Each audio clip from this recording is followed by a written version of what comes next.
Merhaba arkadaşlar, kanalıma hoş geldiniz. Bugün sizlerle günümüzün hastalığı olan geçmeyen öksürüğümüz için bir tarif yapacağız.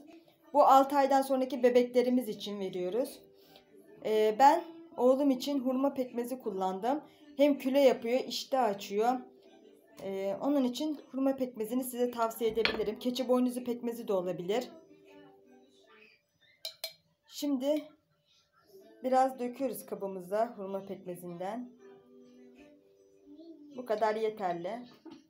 Bunu bebeğimize sabahları aç karnına bir de gece yatarken verirseniz hem gece uykusunda rahat eder hem de sabah aç karnına verdiğimiz için de iştah arttırır.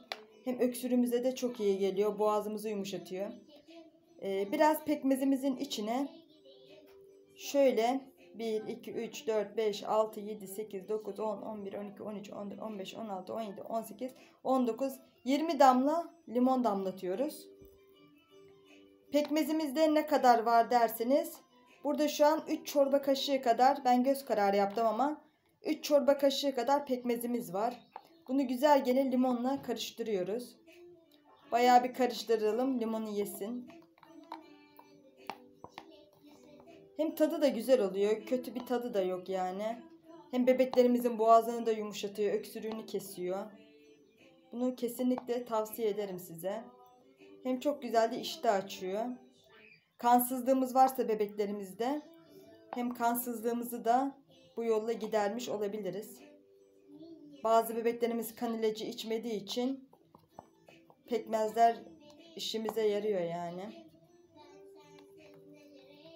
Şu şekil bir kıvamı doldu.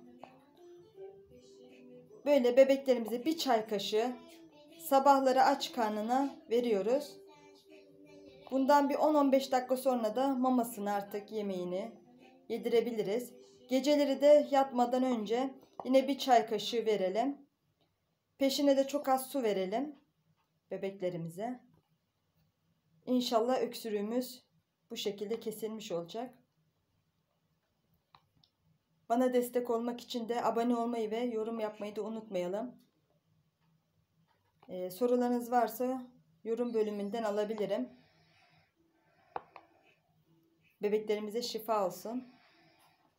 Herkese iyi günler.